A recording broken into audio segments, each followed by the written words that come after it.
अस्सलाम वालेकुम।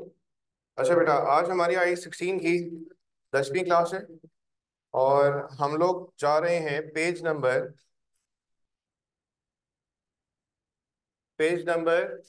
32 पे। और कॉम्प्लेक्स एसिड का ये केस है जिसको हम लोग कंपोनेंट डेप्रिसिएशन का भी नाम देते हैं। सर, इसमें होता क्या है? कॉम्प्लेक्स एसिड होते क्या है या कंपोनेंट डेप्रिसिएशन होता क्या है? आइए जरा रीड आउट करते हैं। These are acid which are made up of separate components। Acid हैं जो कि सेपरेट कंपोनेंट पे बेस करते हैं। हर कंपोनेंट को डेप्रिशिएट कराया जाएगा ओवर देयर यूजफुल लाइफ। यानी कि एक सिंपल सी एग्जांपल अगर ली जाए तो एक एयरक्राफ्ट है। एयरक्राफ्ट की अगर हम बात करें तो एक उसका इंजन है, उसकी एक आउटर बॉडी है और एक उसका इंटीरियर है। अगर हम लोग इन सारी कॉस्ट को सम अप कर लें तो टोटल एयरक्राफ्ट की बन जाएगी कॉस्ट। तो सर, क्या ये मुनासिब होगा कि उसके इंजन को, उसकी आउटर बॉडी को और उसके इंटीरियर को एक ही रेट पे डेप्रिशिएट कराया जाए? सर, मुनासिब नहीं है, क्योंकि आउटर की लाइफ अलग होगी, इंटीरियर की लाइफ अलग होगी और इंजन की लाइफ अलग होगी। तो सबको इकट्ठे करके एक रेट अप्लाई करना मुनासिब नहीं है। हो सकता है कि आउटर बॉडी की लाइफ जो है वो 10 साल हो, जो इंटीरियर है उसकी लाइफ बेस करती हो नंबर ऑफ फ्लाइट्स पे बेस करती हो, और वो जो इंजन है उसकी लाइफ 2 4 5 साल नहीं हो, डिपेंडिंग ऑन कि कितने घंटे जहाज उड़ सकता है। तो उसका मतलब वो फ्लाइंग आवर पे बेस कर सकता है। ये वाली बात समझ आई? तो अगर इस तरह की सूरत हाल है तो इसका मतलब इस तरह के एसिड को हम लोग नाम देंगे कॉम्प्लेक्स एसिड का। राइट। और यहाँ पे जो मेजर कंपोनेंट्स आ रहे हैं, मेजर जो कंपोनेंट्स आ रहे हैं जिसमें हमने क्या बात की, उसकी आउटर बॉडी, उसका इंटीरियर और इंजन। तो ये तीन मेजर कंपोनेंट है। तो हर कंपोनेंट की अपनी लाइफ है, अपनी स्क्रैप वैल्यू है और उनके डेप्रिसिएशन के मेथड भी डिफरेंट है। हो सकता है कि आउटर का डेप्रिसिएशन हो रहा हो आरबीएम पे, इंटीरियर का जो डेप्रिसिएशन हो रहा हो सकता है स्ट्रेट लाइन पे। इसी तरह से इंजन का जो डेप्रिसिएशन है वो ना आरबीएम पे हो रहा हो ना स्ट्रेट लाइन पे हो रहा हो। वो बोला जाए कि भाई जिससे इंजन खरीदा है उसने कहा है कि 20,000 घंटे इंजन चल सकता है। ये वाली बात समझ आई? तो इसका मतलब नंबर ऑफ आवर्स पे हो जाएगा। तो पॉइंट सारा यहाँ पे ये है कि कंपोनेंट डेप्रिसिएशन जो कॉम्प्लेक्स एसेट में होगा क्या, कि जब मेजर कंपोनेंट को सम अप कर देंगे तो टोटल एसेट की आ जाएगी कॉस्ट। लेकिन हर कंपोनेंट की अपनी लाइफ, अपना स्क्रैप वैल्यू, अपना मेथड ऑफ डेप्रिसिएशन। तो हर कंपोनेंट को हम लोग अलग डेप्रिशिएट करेंगे और तीनों का जब डेप्रिसिएशन आ जाएगा तो सम अप कर लेंगे और हम एक एंट्री बना देंगे, डेप्रिसिएशन एक्सपेंस डेबिट और एक्यूमुलेटेड डेप्रिसिएशन क्या हो जाएगा, क्रेडिट। लेकिन इस डेप्रिसिएशन एक्सपेंस का वर्कआउट करने के लिए हम लोग इंटीरियर, एक्सटीरियर और इंजन का डेप्रिसिएशन अलग अलग अलग करके निकालेंगे। और जब टोटल कर देंगे तो हमारे पास टोटल डेप्रिसिएशन आ जाएगा। और टोटल डेप्रिसिएशन जब आ गया तो कॉस्ट में से जब डेप्रिसिएशन माइनस कराएंगे तो कहां तक पहुंच जाएंगे, हम लोग वहीं पे पहुंच जाएंगे जो हमारी कौन सी होती है, कैरिंग वैल्यू। अब देखो बेटा, सवाल है फ्लाइट लाइन के नाम से। Flight line is an airline which treats its aircraft as complex non current asset. Each component is separately depreciated over their, sorry, ऊपर वाली लाइन पढ़ ली मैंने। Flight line is an airline which treat its aircraft as complex asset. The cost and other detail of one of its aircraft are. Exterior purchase किया गया था 1 अप्रैल 95 को। कितने का बेटा? 120,000 का। लाइफ कितनी है एस्टिमेटेड? 20 साल। जो इंटीरियर केबिन है ये रिप्लेस की गई थी 1 अप्रैल 2005 को। कितने की कॉस्ट है? 25,000, जिसकी लाइफ कितनी है? 5 साल। और जो इंजन है 2 at 9 million ईच, रिप्लेस 1 अप्रैल 2005। कितना बेटा? 18,000। 9 2 18, 18,000। और जो लाइफ बताई गई है वो कितनी है बोलिए? 36,000 घंटे। तो इसका मतलब इन तीनों को समअप कर दिया जाए, यानी कि 1 20 + 25 + 18 इनको समअप कर दिया जाए तो हमारे पास बन जाएगी टोटल एयरक्राफ्ट की कॉस्ट। लेकिन इन तीनों कॉस्ट के ऊपर डेप्रिसिएशन का कोई एक रेट अप्लाई नहीं होता। समझ आई बात? तो जब भी इस तरह का सिनेरियो होगा तो उसको हम लोग बोलेंगे ये हमारा कॉम्प्लेक्स एसिड है। और कॉम्प्लेक्स एसिड में होगा क्या कि जो भी उसके मेजर कंपोनेंट्स हैं उनको डेप्रिशिएट करवाया जाएगा। अलग अलग डेप्रिसिएशन के मेथड होगा, स्क्रैप वैल्यू होगी और रेट वगैरह होंगे। अच्छा जी, no residual value are attributed to any of component part, यानी कि there is no scrap value.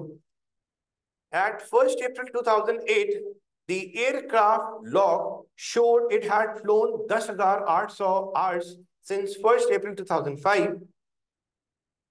Please बेटा बात नहीं। At 1st April 2008, the aircraft showed it had flown 10,800 hours since 1st April 2005. अच्छा जी, पहली अप्रैल 2008 को जो एयरक्राफ्ट का लॉग है उसने शो किया कि पहली अप्रैल 2005 से पहली अप्रैल 2008 तक जहाज कितने घंटे उड़ान, 10,800 घंटे। In the year ended 31st March 2009, the aircraft flew for 1200 hours for the 6 months to 30th September 2008 and a further 1,000 hours in 6 months to 31st March 2009. Excuse me guys, ये जो अभी हमने बात की 10,800, ये क्या है? फिर बात की 1200, फिर बात की हमने 1000। सर ये 10,800 के बारे में हम यूं समझेंगे कि अगर हमारा ईयर एंड जो कि रिक्वायरमेंट में दिख रहा है, ईयर एंड जो हमें रिक्वायरमेंट में दिख रहा है वो क्या दिख रहा है? 31 मार्च 2009। तो स्टार्ट कब हुआ होगा? 1 अप्रैल 2008। तो इसका मतलब एयरक्राफ्ट जब से आया था उस वक्त से लेके साल के शुरू तक, यानी कि पहली अप्रैल 2008 पे साल हमारा क्या हो रहा है? बोलिए, शुरू हो रहा है। यानी कि पिछले जितने सालों में भी जहाज उड़ा उनके घंटों को मिलाया जाए तो बनते 10,800 घंटे, राइट। 1 अप्रैल से लेके बेटा 30 सितंबर 2008, यानी कि इसी साल की बात हो रही है, करंट अकाउंटिंग ईयर की बात हो रही है, राइट। तो साल के 6 महीने जहाज कितने घंटे उड़ा? 1200। और फिर आखिरी के 6 महीने जहाज कितने घंटे उड़ा? तो मैं अगर आपसे पूछूं बेटा हमारा ईयर एंड क्या है? 31 मार्च 2009। ईयर स्टार्ट क्या है? बोलिए, पहली अप्रैल 2008। तो पहली अप्रैल 2008 से लेके 31 मार्च 2009 तक महीने कितने बनते हैं? 12 महीने बनते हैं। शुरू के 6 महीने यानी कि अप्रैल से लेके सितंबर तक जो महीने बनते हैं इसमें जहाज कितने घंटे उड़ा? 1200। और उसके बाद 1 अक्टूबर से लेके 31 मार्च तक कितने घंटे उड़ा? 1,000। आई होप सो आपको ये पैराग्राफ में जो भी बात हुई है वो समझ आ गई। अच्छा जी, on 1st October 2008, the aircraft suffered a bird strike accident which damaged one of the engine beyond repairs. On 1st October 2008, the aircraft suffered a bird strike accident which damaged one of the engine beyond repair. So we have got 2 engines. ऐसा ही है। एक engine कितने का है? 9 million का। उसमें से एक इंजन जो है वो बर्ड स्ट्राइक की वजह से डैमेज हुआ है और वो रिपेयर नहीं हो सकता।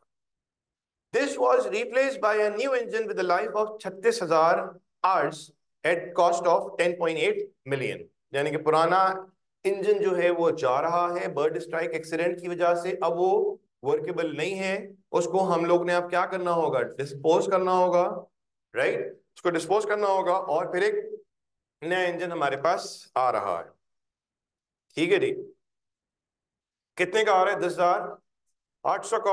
और उस नए इंजन की लाइफ कितनी बताई जा रही है? 36,000 घंटे। The other engine was also damage, यानी कि एक इंजन जो डैमेज हुआ वो बियॉन्ड रिपेयर्स है, और जो दूसरा इंजन डैमेज हुआ उसको हम लोग क्या करवा रहे हैं? रिपेयर करवा रहे हैं at a cost of 3 million, at a cost of 3 million. अच्छा, however, its remaining estimated life was shortened to 15,000 hours।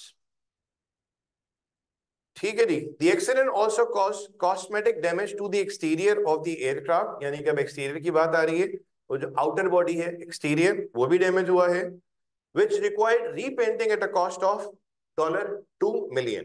Repainting हो रही है, 2 मिलियन का खर्चा हो रहा है। अच्छा जी, अब आगे बढ़ते हैं। As the aircraft was out of service for some weeks due to the accident, Flightline took the opportunity to upgrade its cabin facilities। यानी कि इंटीरियर की बात शुरू हो गई। कितना खर्चा हुआ? 4.5 मिलियन का। इस खर्चे से एस्टिमेटेड रिमेनिंग लाइफ इंटीरियर की वो तो नहीं बढ़ी, यही बोल रहा है, लेकिन इस खर्चे करने की वजह से सर जो हमारे जो फेयर्स होते हैं, जो किराए होते हैं, हमने उनको बढ़ा दिया। क्या ये बात समझ आई?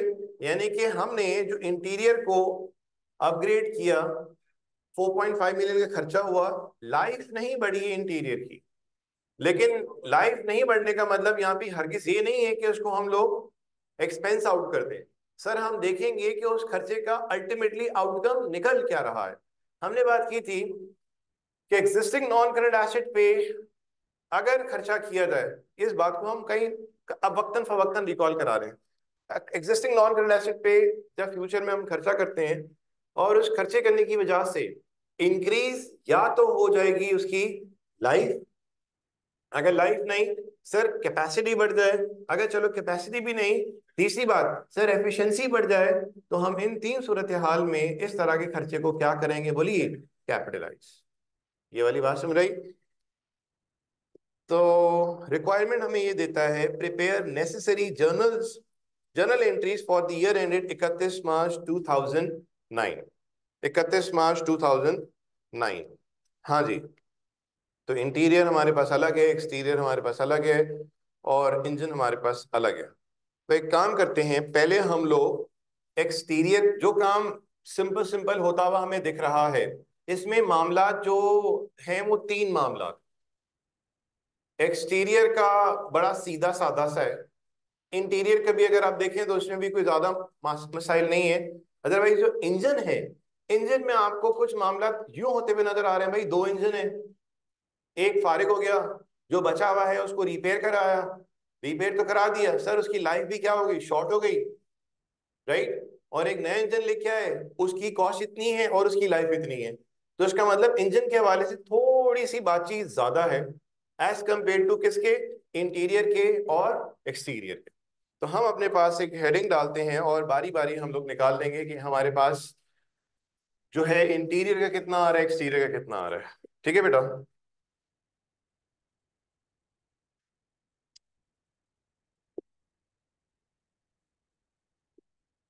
फ्लाइट लाइन पेज कौन सा है ये?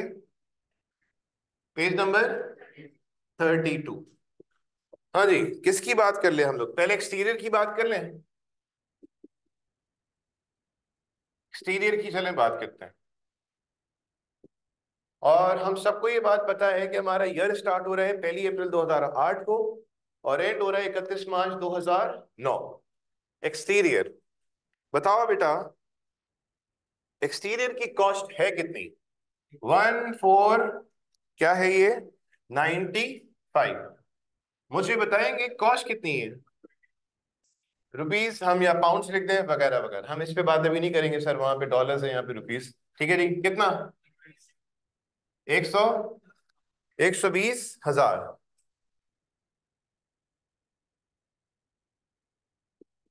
ठीक है जी, खुश हो गए भाई? हाँ जी, 120,000। मुझे एक्सटीरियर में क्या होता हुआ नजर आ रहा है? क्या एक्सटीरियर में मेरे भाइयों बहनों, मेरा आपसे सवाल है, क्या कोई एडिशन होता हुआ नजर आ रहा है, या एक्सटीरियर में किसी एक्सटीरियर एलिमेंट को हम डिस्पोज ऑफ कर रहे हैं, कोई ऐसी बात है या नहीं है? बोले, आप बताओ कि एक्सटीरियर में तो बात ही नहीं है। तो सर हम सिंपल इसमें पता है क्या करेंगे, हम सिंपल, भाई जब कोई एडिशन नहीं है, जब कोई डिस्पोजल नहीं है, तो आज से पहले हमने शुरू की जो 6-7 क्लासेस ली उसमें क्या काम किया, जब नो एडिशन नो डिस्पोजल, बाकी कोई और बात भी नहीं की हुई, तो हम सिंपल क्या करेंगे, वो एसेट हमारे पास मौजूद है, हम लोग 31 मार्च 2009 पे साल भर का क्या निकाल लेंगे, डेप्रिसिएशन। साल भर का डेप्रिसिएशन निकाल तो लेंगे, राइट। लेकिन मुझे पहले ये जरा पता करके बताओ, साल के शुरू में हमारे पास कैरिंग वैल्यू या बुक वैल्यू आ कितनी रही है, कैरिंग वैल्यू या बुक वैल्यू आ कितनी रही है। हम ये नहीं करेंगे 95 टू 96, फिर 96 टू 97, हम यहाँ पे अल्फाज लिखेंगे क्या बेटा, एक्यूमुलेटेड डेप्रिसिएशन। और यहाँ पे जो कैरिंग वैल्यू आएगी वो आएगी फर्स्ट, बोलिए, अप्रैल 2008। पहले आप जरा इस डेट पे मुझे बताओ बेटा, कैरिंग वैल्यू आ कितनी रही है? बताइए कैरिंग वैल्यू आ कितनी रही है ये बताएं। श्योर 66,000 बता रहे हैं। यहाँ पे थोड़ा सा खेल जो है वो ईयर्स को पहचानने का है, ईयर्स को पहचानने का है।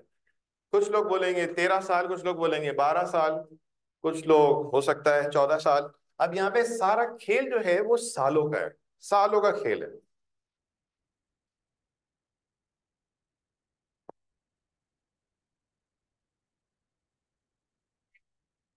फर्स्ट 4/95 टू 31 मार्च, बोलिए। हम्म, ये है डेट, देख लें यही बनती है, डेट यही बनती है। एक्सटीरियर हम लोगों ने, मुझे बताइए, खरीदा था कब बेटा? 1 अप्रैल 95।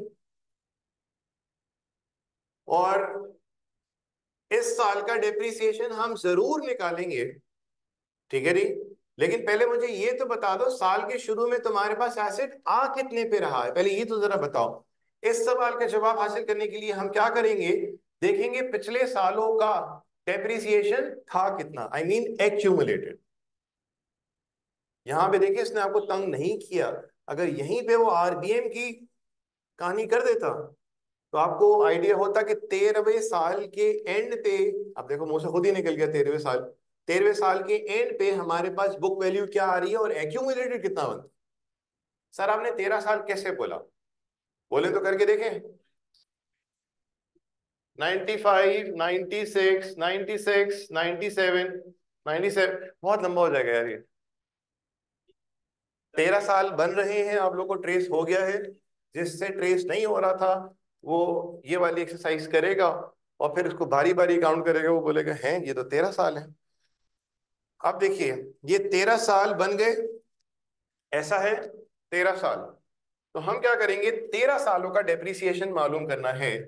तो बेटा 120,000 डिवाइडेड बाय 20 मल्टीप्लाई बाय, बोले 13, 78,000, कितना हुआ? 42,000 हो गया। अब सिंपल हम लोग यहाँ पे डेप्रीसिएशन कब का, 08 से 09, पूरे 12 महीनों का बताएंगे कितना बना।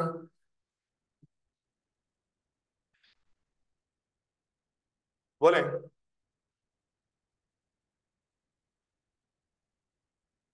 कितना आया बताइए, डेप्रीसिएशन कितना आ गया, डेप्रीसिएशन कितना आ गया, कितना? 6,000, यहाँ तक साथ 6,000। कैलकुलेशन बता रहा हूँ, 120 डिवाइडेड बाय 20, ये बना। मेरे भाइयों बहनों, मैं ये जो काम अभी कर रहा हूं कोई शौकिया नहीं कर रहा, ठीक, जो ऑल्टरनेट वर्किंग पे जा रहा हूं कोई शौकिया वर्किंग नहीं है। कितना? 42,000 डिवाइडेड बाय, थैंक यू, 7। हमारी अगली क्लास यानी कि जो 11वीं क्लास होगी उसमें हम लोग रीवैल्यूएशन मॉडल पे इंशाल्लाह चले जाएंगे। और रीवैल्यूएशन को जब भी हम लोग डील कर रहे होंगे और वहां पे जब भी डेप्रिसिएशन की बात आएगी तो उस वक्त हमें रिमेनिंग लाइफ को कई दफा इस्तेमाल करना पड़ेगा। और अगर रिमेनिंग लाइफ हमें नहीं यहाँ पे संभाली गई तो उसका मतलब वहां पे हमारा रीवैल्यूएशन मॉडल भी डिस्टर्ब हो जाएगा। सिर्फ किस वजह से, एक जो बेसिक वजह है, रिमेनिंग लाइफ अगर सही नहीं निकाल पाते। कितना हुआ? 36,000। अब देखें इसने हमसे मांगी है जर्नल्स, इसने हमसे मांगी है जर्नल्स, ठीक है जी। तो बताइए एक्सटीरियर के हवाले से साल भर में क्या कुछ हुआ है, साल भर में क्या कुछ हुआ है, जरा बताओ बेटा, सोचो। एक्सटीरियर के हवाले से साल भर में क्या हुआ है? रीपेंटिंग हुई है। सर रीपेंटिंग हो रही है तो उसको हम लोग एक्सपेंस आउट कर देंगे, यानी कि प्रॉफिट एंड लॉस में चले जाएगा एक्सपेंस, यानी कि एक एंट्री बनेगी रीपेंटिंग एक्सपेंस, डेबिट हो जाएगा, कैश बैंक हो जाएगा क्या, क्रेडिट। और ये रीपेंटिंग कब हो रही है, यानी कि अगर हम सिर्फ जर्नल्स बनाना चाह रहे हैं एक्सटीरियर के हवाले से तो बोलो बेटा, पहली कब है? 1 अक्टूबर 2008 को क्या हुई है, रीपेंटिंग एक्सपेंस डेबिट हो जाएगा, कैश बैंक क्रेडिट हो जाएगा कितना, 2000। सारी वर्किंग हम लोग कर रहे हैं, सारी वर्किंग हम लोग कर रहे हैं रुपीज इन थाउजेंड्स में। दूसरी एंट्री जो कि बनेगी 31 मार्च 09 पे, डेप्रिसिएशन डेबिट, एक्यूमुलेटेड डेप्रिसिएशन किसका है, ये एक्सटीरियर का क्रेडिट, कितना, 6000। ठीक हो गया बेटा, ये तो कहानी हमारी खत्म हुई एक्सटीरियर को लेकर।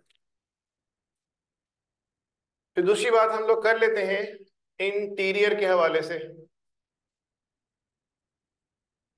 इंटीरियर के हवाले से 1405, 1405 कॉस्ट कितनी है, 25,000 और एक्यूमुलेटेड डेप्रिसिएशन 1408 पे।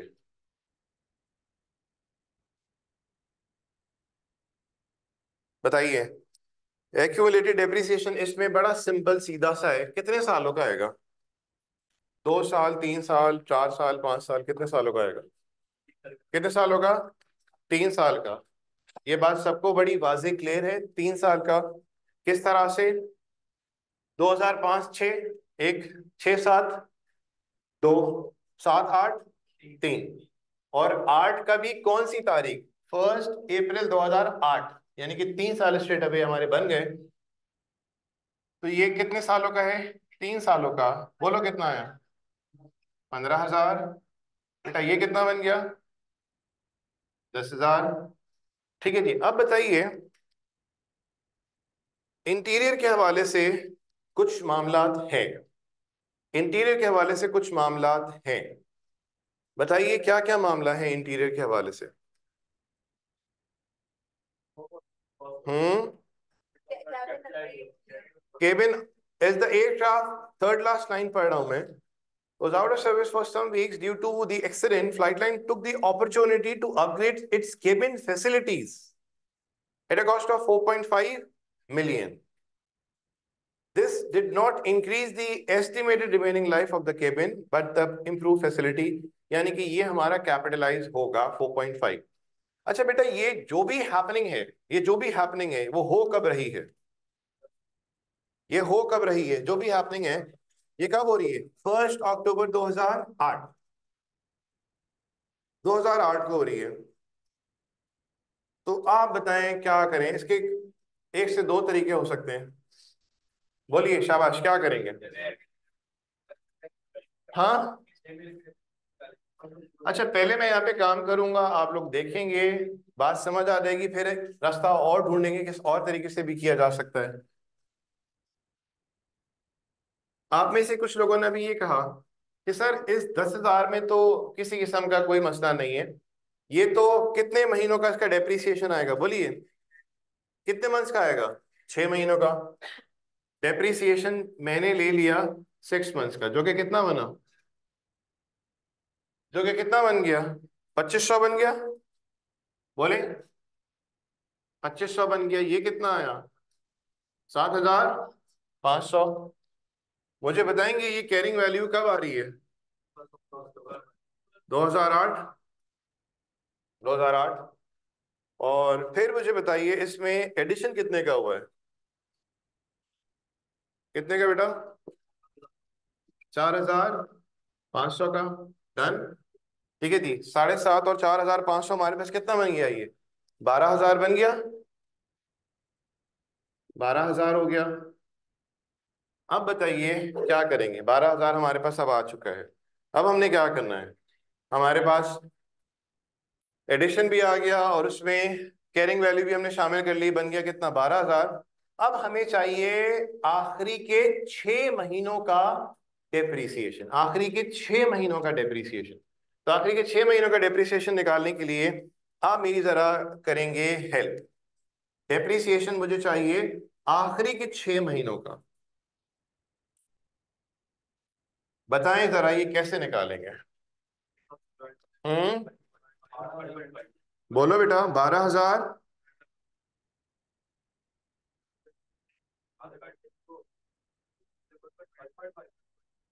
हाँ, मैंने आपसे गुजारिश की है, पहले बेटा देख लें। मैं आपसे गुजारिश कर रहा हूँ, पहले आप देख लें यहाँ पे हो क्या रहा है काम। ठीक। और उसके बाद फिर बाद में हम करेंगे कॉपी। बोलिए। 1.5 क्यों यार, वो तो 2 साल होने चाहिए। सर, इस डेट पे कितने साल मौजूद हैं? इस डेट पे 2। बात समझ आई? इस डेट पे कितने साल बाकी रह गए? 1.5। ये वाली बात समझ आई? मैंने आपसे बात कुछ टाइम पहले भी की थी कि डेप्रिसिएशन निकालने के लिए हम ये देखेंगे साल के स्टार्ट में रिमेनिंग लाइफ है कितनी। ये वाली बात समझ आई? क्या करूंगा? सर, 2 तो था साल के स्टार्ट पे, इसमें से निकालें आप 0.5। सर, 1.5 भी लिख सकते थे, मैंने जान के ब्रेकअप शो किया है। अब मुझे चाहिए आखिरी के 6 महीनों का। तो मल्टीप्लाई बाय 0.5 कर दूं या मल्टीप्लाई बाय 6/12 कर दें? कितना? 4,000। कितना हो गया बेटा? 8,000। ये आ गई आपके पास कैरिंग वाली। ठीक। मैंने आपसे पहले भी बात की थी, आज वही बात दोहरा रहा हूं कि जो भी सिनेरियोस आते चले जाएंगे, आप ये देखो, इस चीज को देखने की आपकी आदत हो चुकी है। और थ्रू आउट में आपको FR1 में जब भी I16 अपने आप में सवाल बन के आए या दूसरों को साथ जोड़ ले, हम लोग कोई ना कोई वर्किंग जरूर करेंगे। बेटा, इसमें हमसे मांगी क्या गई है बताइए? जर्नल्स मांगी है। लेकिन उन जर्नल्स को बनाने के लिए देखो, मैं खामोशी से क्या काम कर रहा था, वो ये वर्किंग कर रहा था। जहां वर्किंग मुझसे समझ आ गई तो इसका मतलब मैंने फौरन हाथों हाथ क्या बना दी? बोलिए, जर्नल्स।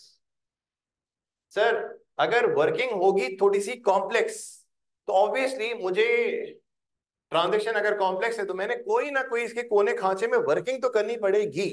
तो मैं आपसे ये गुजारिश कर रहा हूं कि थ्रू आउट मैं जो वर्किंग इस्तेमाल करूंगा, जो वर्किंग करूंगा, वो होगी कुछ इसी तरह की, स्ट्रेट लाइन में, मतलब वर्टिकली आपको नजर आएगा। अब आ जाइए, बताओ बेटा, शाबाश, के 1 अप्रैल 2008 से लेके 31 मार्च 2009 के दरमियान में जो कुछ हुआ उसको हमने यहाँ पे जर्नल्स में रिकॉर्ड करना है। बताइए। यानी कि यहां से यहां, इसके दरमियान, क्योंकि जर्नल्स हमें चाहिए साल की। इस साल क्या हुआ है वो आपने बताना है। यहां से कहानी शुरू होती है। इसका तो कुछ, ये एक इवेंट हुआ, डन, ये तो आउटकम आया, इसकी बात नहीं। एक ये हुआ, ये हुआ, और एक ये हुआ। हम्म, पहले एडिशन हुआ या पहले ये आया? स्टेटमेंट आपको खुद तरतीब बता रही है कि भाई पहले मेरे साथ ये हुआ, काम हुआ, उसके बाद फिर एडिशन हुआ, फिर डेप्रिसिएशन आया। बताइए। फर्स्ट बोले, क्या करेंगे? डेप्रिसिएशन जो है 6 महीनों का कितना आ रहा है? 30 सितंबर कर दूं? ऐसा है? डेप्रिसिएशन सर, जवाब आया, वो तो निकलता है ईयर एंड पे। अगर हालात बिल्कुल नॉर्मल चल रहे होते, ये कोई एडिशन की बात नहीं होती, तो हम डेप्रिसिएशन ईयर एंड पे करते। लेकिन हम लोगों ने ये जो डेप्रिसिएशन निकाला, सही है जी, ये रिकॉर्ड किस तारीख को हुआ होगा? ये साल के एंड पे नहीं, क्योंकि साल के दौरान में ये इवेंट हुआ है, तो जिस डेट पे हम लोगों ने डेप्रिसिएशन निकाला वो हम रिकॉर्ड करेंगे। नॉर्मली हम लोग डेप्रिसिएशन वैसे तो कैलकुलेट करते हैं ईयर एंड पे, लेकिन ये ड्यूरिंग द ईयर एक हैपनिंग हुई है, तो उसको हम अकाउंट फॉर उसी डेट पे करेंगे। आप डेप्रिसिएशन एक्सपेंस डेबिट हो जाएगा, और एक्यूमुलेटेड डेप्रिसिएशन क्रेडिट होगा। कितने से बेटा? 2500। डन है। इसके बाद बताइए फिर क्या हुआ है? फिर क्या हुआ है बताएंगे आप? किस तारीख को एडिशन हुआ है? 1 अक्टूबर 08 में क्या हुआ है? एडिशन। तो हम इंटीरियर को करा देंगे डेबिट, कैश बैंक हो जाएगा क्रेडिट। कितना? 4,500। समझ रही बात? फिर बताइए, फिर आ रहा है हमारे पास ईयर एंड 31 मार्च 09। बोलो बेटा, डेप्रीसिएशन एक्सपेंस डेबिट और एक्यूमुलेटेड डेप्रीसिएशन क्रेडिट। बोले कितना? 4,000। 4,000।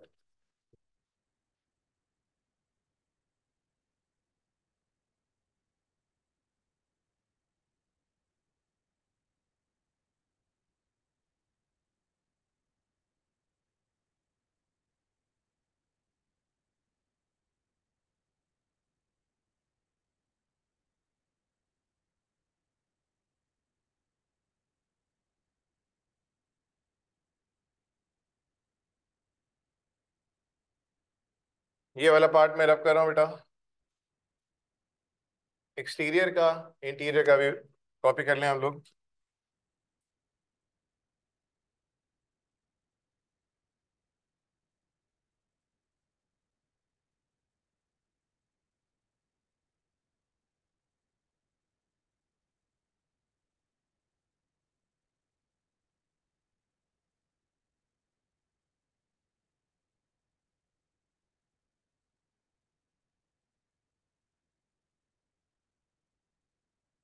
हाँ जी बताइए, यहाँ तक काम सेटल है, काबू में है? आगे बढ़ते हैं। हम्म। डेप्रिसिएशन की एक एंट्री, देखें डेप्रिसिएशन जो ये जो 2,500 आ रहा है, साल के एंड पे जो डेप्रिसिएशन टोटल आ रहा होगा उसमें तो शामिल हम लोग अगर एक साथ ही एंट्री बनाए। लेकिन बेटा ये डेप्रिसिएशन रिकॉर्ड हुआ कब है? मुझे सिर्फ इस बात का जवाब।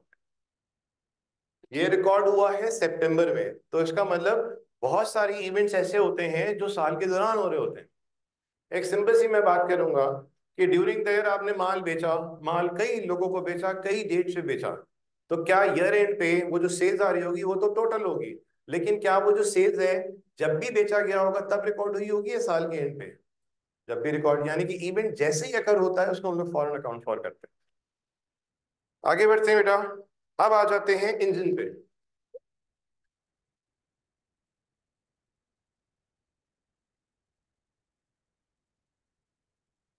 इंजन,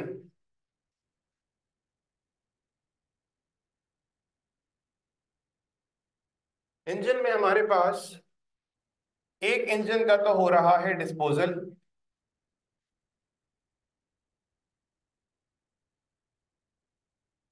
और दो इंजन थे, एक इंजन का हो गया डिस्पोजल, एक इंजन बच गया रिमेनिंग। ठीक है जी।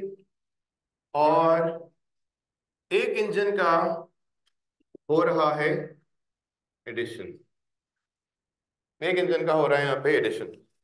अगर हम लोग तीनों को एक ही कॉलम में डील करेंगे तो सर खिचड़ी बननी है। तो ये एक तरतीब मैं आपकी अभी से बनाना चाह रहा हूं कि अगर एक एसेट है और उसके अंदर बहुत सारी बातें की हैं, तो आप एक कॉलम बना के सबको डील नहीं कर सकते। हमने क्या करना होगा, अपनी वर्किंग्स को कर देना होगा स्प्लिट, जहां पे एक एसेट होगा और उस एक एसेट के अंदर कई सारे एसेट्स होंगे और उसके अंदर की मूवमेंट बता रहा होगा, तो हम सारी वर्किंग एक कॉलम में नहीं करेंगे, जितनी ट्रांजेक्शन हुई हुई है उसको हम लोग उसमें स्प्लिट कर देंगे। इससे हम आउटकम तक जरूर पहुंच सकते हैं। अच्छा जी बताएं, हम अगर इंजन की कॉस्ट रखें और उस फिर क्या हो रहा है, एक इंजन जा रहा है और एक बच रहा है, ठीक है जी, और फिर एक इंजन का इजाफा भी हो रहा है, उनकी लाइफ भी चेंज हो रही है, तो आप खुद मुझे बताओ, हम जो बात कर रहे हैं उस बात को सुनने समझने में भी हमें थोड़ी सी हो रही है दिक्कत।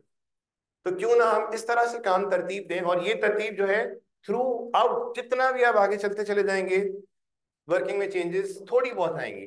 अब बताओ, डिस्पोजल हो रहा है एक इंजन का, उसकी कॉस्ट क्या है? और जो बचा है इंजन उसकी कॉस्ट क्या है। सबसे पहले मेरे भाइयों बहनों, हेलो, आपने अभी तक क्या किया है? सर चाहे बात आपने इंटीरियर की हो या एक्सटीरियर की हो, हमने सबसे पहले काम भी किया, साल के स्टार्ट पे अपनी जरा पोजीशन ली है। साल के स्टार्ट में हमने सबसे पहले अपनी एक पोजीशन बनाई है, ऐसा है कि नहीं? आप देख लो इंटीरियर एक्सटीरियर में, यानी कि पीछे जो भी कुछ चलते आ रहा था हमने उस सारे काम को समेटा और साल के स्टार्ट में अपनी एक पोजीशन पे आ गए। ठीक, इसमें भी हम यही तरतीब करेंगे कि साल के स्टार्ट में हमारे पास जो दो इंजन है उनकी क्या पोजीशन है, उसका क्या कैरिंग वैल्यू आ रही है, ये मैं पूछना चाह रहा हूँ। बताओ बेटा, इंजन हमारे पास जो आया था, वो रिप्लेस जो हुआ था वो 1 अप्रैल 2005 पे हुआ था, ठीक है जी, 2005 पे हुआ था।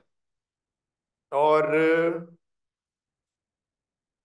1 अप्रैल 2005 बोलेंगे कितना?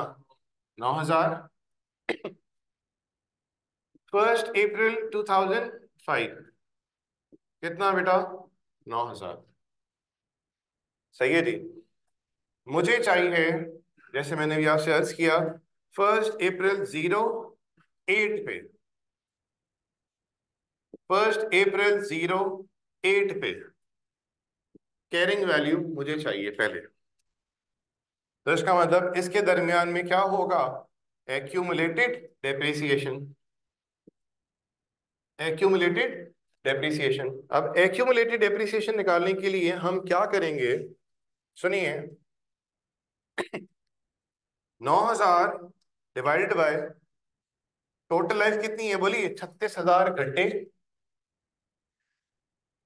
उस वक्त से लेके 1 अप्रैल 2008 तक जहाज कितने घंटे उड़ा, ये हमारी बात हुई थी, 10,800। और वो जो 1,200 है और 1,000 वाली बात, वो भी आपको समझ आ गई क्योंकि वो इस साल का एयरक्राफ्ट का लॉग है। मल्टीप्लाई बाय बोले 10,800 जी, 2,700। और यहां भी हमने 2,700 लिख दिया। कंबाइन करके करते हैं तो क्या करते हैं? 18,000 डिवाइडेड बाय 36,000 मल्टीप्लाई बाय क्या करते हैं बोलिए? 10,800। क्या ये बात समझ आई? तो कंबाइन हमारे पास इन दोनों इंजन्स का क्या आ जाता है? Accumulated depreciation. बोलो बेटा। 6,300, 6,300। डन है। अब बताएं क्या हुआ। यानी कि आपकी जो जर्नल्स बननी है, आपकी जो भी जर्नल्स बननी है, 1 अप्रैल 8 के बाद से 31 मार्च 9 के दरमियान जो भी कुछ हुआ उसकी जर्नल्स बननी। ठीक है जी।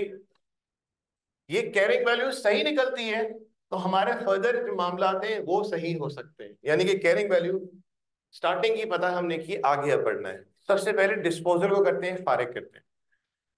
बताओ, एक इंजन बियॉन्ड रिपेयर से, ठीक है जी, इसका मतलब उसको हमने अपनी बुक्स में से निकाल बाहर करना है, बियॉन्ड रिपेयर है। तो क्या करेंगे? क्या इस तारीख को वो बियॉन्ड रिपेयर है? एक्सीडेंट के बाद, एक्सीडेंट के बाद। इसका मतलब इस डेट से एक्सीडेंट की डेट कितने मंथ से? 6 महीने, ठीक है जी।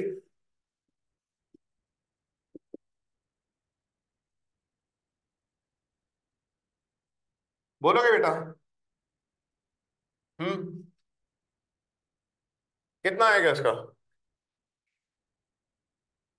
बोले। 9,000 डिवाइडेड बाय, मल्टीप्लाई बाय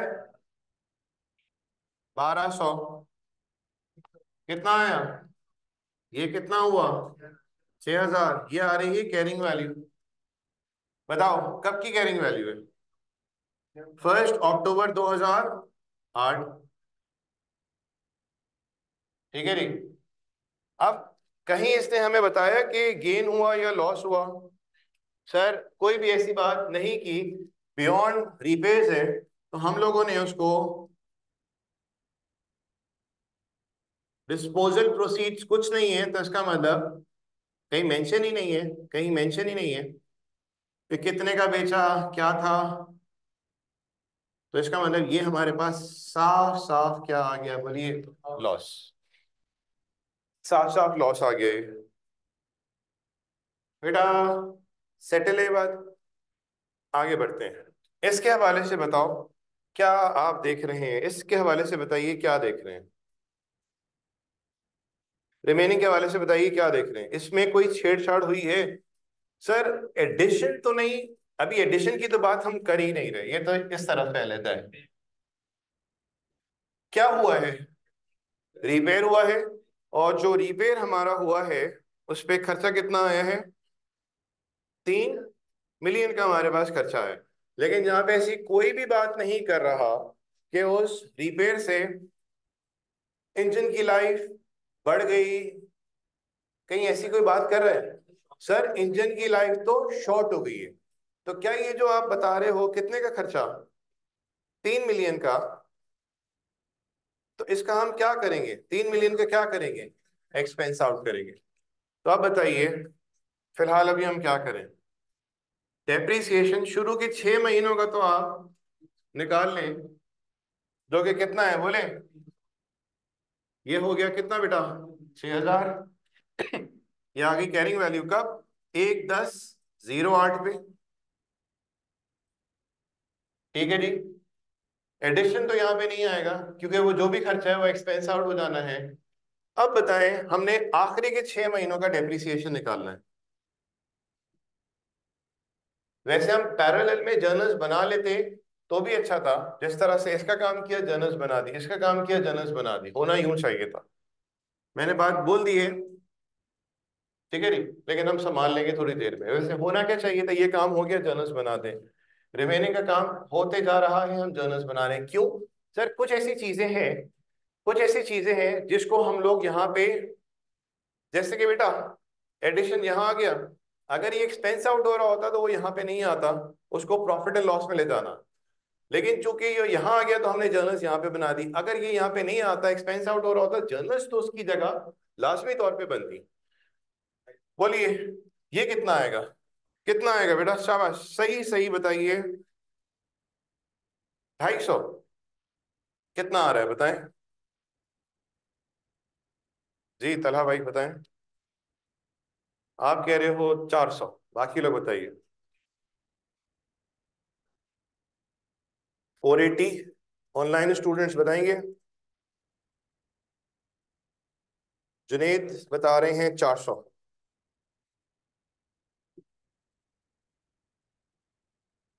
बोलिए। लाइफ 15,000 हो गई, रिमेनिंग लाइफ 15,000 हो गई है।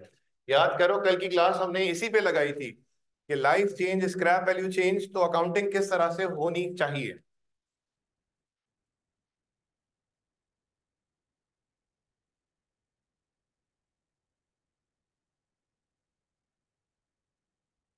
बोले बेटा।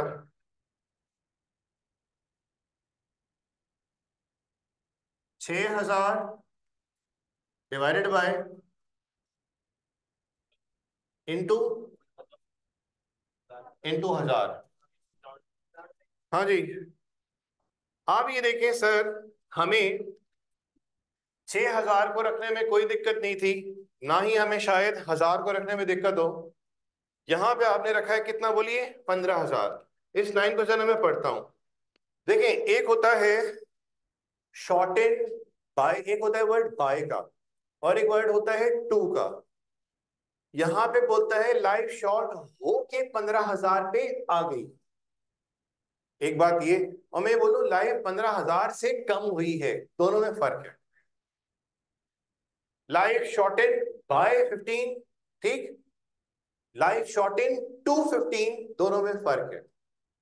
क्या वो पुरानी बातें हमें याद है जब हम लोग बैड एंड डाउटफुल डेट का टॉपिक करते थे और हम प्रोविजन का अकाउंट बनाते थे? यहां आता था फ्रॉम, फिर यहां पे आता था क्या, इंक्रीज बाय, और फिर यहां पे क्या आता था बोलिए, टू। यानी कि फ्रॉम, बाय और टू। बाय का वर्ड लगा हुआ होगा तो इसका मतलब मूवमेंट है, और टू अगर है तो इसका मतलब इंक्लूसिव ऑफ मूवमेंट है। तो यहां पे बताइए लाइफ शॉर्टेन टू लिखा हुआ है या शॉर्टेन बाय? शॉर्टेन टू लिखा हुआ है, तो उसका मतलब रिमेनिंग लाइफ कितनी है? 15,000। तो 9,000, sorry 6,000 divide by 15,000 multiply by 1,000, कितना आ गया? 400। कितना हो गया? 5,600। अब आ जाएंगे, बताएं कि एडिशन। हम्म। हम्म। क्या चीज? हाँ, इसकी मैं अभी ऑल्टरनेट वर्किंग पे मैं जाऊंगा, जरूर जाऊंगा, लेकिन अभी पहले इस काम को यूं संभालें और उसके बाद फिर हम ऑल्टरनेट वर्किंग पे जाएंगे। जैसे आप कह रहे हो ना कि अगर हम लोग cost divided by total life करें, ठीक, लेकिन यहाँ पे हो क्या रहा है, लाइफ जो टोटल थी, राइट, अब वो टोटल को हम बेस नहीं बनाएंगे क्योंकि एक्सीडेंट होने की वजह से उसकी लाइफ जो है वो शॉर्टेन हो गई है। शॉर्टेन होके कितने पे आ गई है? 15,000 पे आ गई। ठीक, थोड़ी देर में इसका ऑल्टरनेट वर्किंग देखते हैं। पहले जो काम कर रहे हैं इसमें अगर आपका कोई कंसर्न है तो उसको रेज करें कि सर आपने 15,000 यहाँ पे क्यों रखा। इस हवाले से सवाल है तो प्लीज पूछिए। इस हवाले से है कोई सवाल? मुझे सिर्फ ये बताइए कि ये जो 6,000 कैरिंग वैल्यू डिवाइडेड बाय मैंने रिमेनिंग लाइफ किया है, इसमें अगर एतराज है तो बताइए, क्योंकि पहले मैं सवाल को स्मूथली एंड करूंगा, उसके बाद फिर इसके ऑल्टरनेट डिस्कस करेंगे। ये यूं भी हो सकता है, वैसे भी हो सकता है। ठीक है बेटा, ये हो गया। अब बताओ शाबाश कि एडिशन जो है वो कब हो रहा है? एडिशन जो है वो कब हो रहा है? हम्म। 1, 10, 8। कितना? 10,800। ठीक है जी। अब देखिए, मैंने इस एरिया को खाली रखा हुआ और यहां से काम किया। बताएं शाबाश। डेप्रिसिएशन, डेप्रिसिएशन मुझे चाहिए इसका, जो कि कितना आएगा? डेप्रिसिएशन 300 जो है ये कितने महीनों का है? 6 महीनों का। डेप्रिसिएशन 6 मंथ्स का। ठीक है जी। शुरू के 6 महीने हैं या आखिरी के 6 महीने बेटा? आखिरी के 6 मंथ्स हैं। तो हम एक काम यूं भी कर सकते हैं, हम एक काम यूं भी कर सकते हैं, इधर हम एक काम यूं भी कर सकते हैं, इस लाइन को थोड़ा सा और ड्रैग कर लें, यहां पे ले आए। कॉस्ट कितनी है? 1, 10, 0, 8। क्योंकि ये वैल्यूज कौन सी आ रही है? 1, 10, 8, 1, 10, 8, तो 1, 10, 8। ये सारा हमारे हाथ में वर्किंग्स। मैं फिर पूछता हूं, हमसे इसने सवाल में मांगा क्या है? जर्नल्स। तो सर ये जो आप कहानी कर रहे हैं ये क्यों कर रहे हैं बेटा? जब तक मैं वो वैल्यूज को ट्रेस नहीं कर सकता, नहीं कर लूंगा, तो मैं जर्नल्स क्या बनाऊं? जर्नल्स डेप्रिसिएशन की वही सदाबहार है, डेप्रिसिएशन, डेबिट, अलाउंस, क्रेडिट। ये इसमें मसला नहीं है। मेन बात ये है कि उसके अंदर जो वैल्यूज आपने रखनी है वो कौन सी वैल्यूज होंगी, कैसे होंगी। तो बेसिकली ये क्या है मेरे भाई? वर्किंग्स। ये वर्किंग है। लेकिन जो पूछ रहा है, मैंने आपको क्या बात बोली, मैं फिर बार बार बोल रहा हूं, पूरा IS 16 में जो मैं वर्किंग आपको कराऊंगा ना, वो जिस तरह की शुरू में दिखी थी, आखिरी सवाल भी जो कराऊंगा 5 पेपर का, वर्किंग कुछ ऐसे ही दिखी। इसका मतलब मैं आपके लिए वर्किंग का एक ही स्टैंडर्ड सेट कर रहा हूं। बोले 10,800। डेप्रिसिएशन आखिरी के 6 महीनों का 300। कितना हो गया? 10,500। ये आ गया आपके पास कैरिंग वैल्यू। अब आ जाइए, बताएं इसमें हमारे पास जो जर्नल्स बनेगी वो क्या क्या बनेगी? जर्नल्स बनानी है, जर्नल्स बनानी है।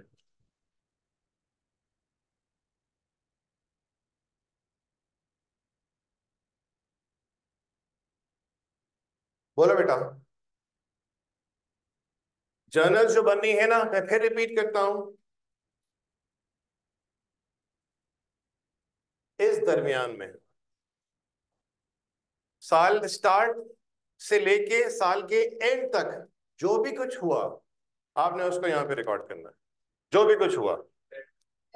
अच्छा, एक और बात, कुछ चीजें ऐसी हैं जो कि यहाँ पे नहीं आई हैं, उसको हमने कैपिटलाइज नहीं किया, उसको हमने किया एक्सपेंस आउट, तो वो आपने अलग से यहाँ पे नोट डाउन करना पड़ेगा। बोलिए कौन सी? ये 300, 150 आ रही है।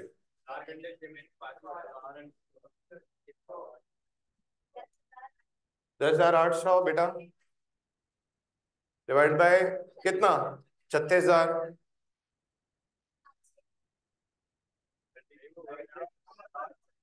वरीशा बाजी, इसमें बताया है इंजन की लाइफ सालों में डिस्ट्रीब्यूट या डिवाइड नहीं होनी, उसने कहा है कि इंजन की लाइफ जो है वो घंटों में है। तो इसका मतलब 10,800 डिवाइडेड बाय कोई 10 साल, 5 साल, 20 साल नहीं होना, डिवाइडेड बाय होना है 36,000 आवर्स। तो 10,800 डिवाइड बाय 36,000 आवर्स करता हूं तो पर आवर आ जाएगा। और आखिरी के 6 महीने जहाज कितना उड़ान उड़ा है? 1,000। मैं कैलकुलेशन कर देता हूं उसकी। 10,800 डिवाइडेड बाय 36,000 मल्टीप्लाई बाय, बोलिए, 1,000। ठीक है। अब मुझे बेटा जल्दी से बताते जाइए जर्नल्स। मैंने आपको बता दिया कि ईयर स्टार्ट से लेके ईयर एंड तक जो भी कुछ हुआ यहाँ पे वो जर्नल्स में आएगा। इसके अलावा वो चीजें जो वर्किंग्स में नहीं आई हुई अलग है, क्योंकि उसको हमने कैपिटलाइज नहीं किया था, वो भी आप यहाँ पे रिकॉर्ड करेंगे। बताइए। शाबाश, बोलो बेटा। डेप्रिसिएशन की डेट बताना। 30/9/8, एक डेट ये है। बताइए इस पे क्या हुआ है? कितना? कितना? मेरे प्यारे भाइयों बहनों, मैंने आपसे क्या बात की है? 1408 से ईयर एंड तक। 14, ये मैंने बनाया है, ये रहा।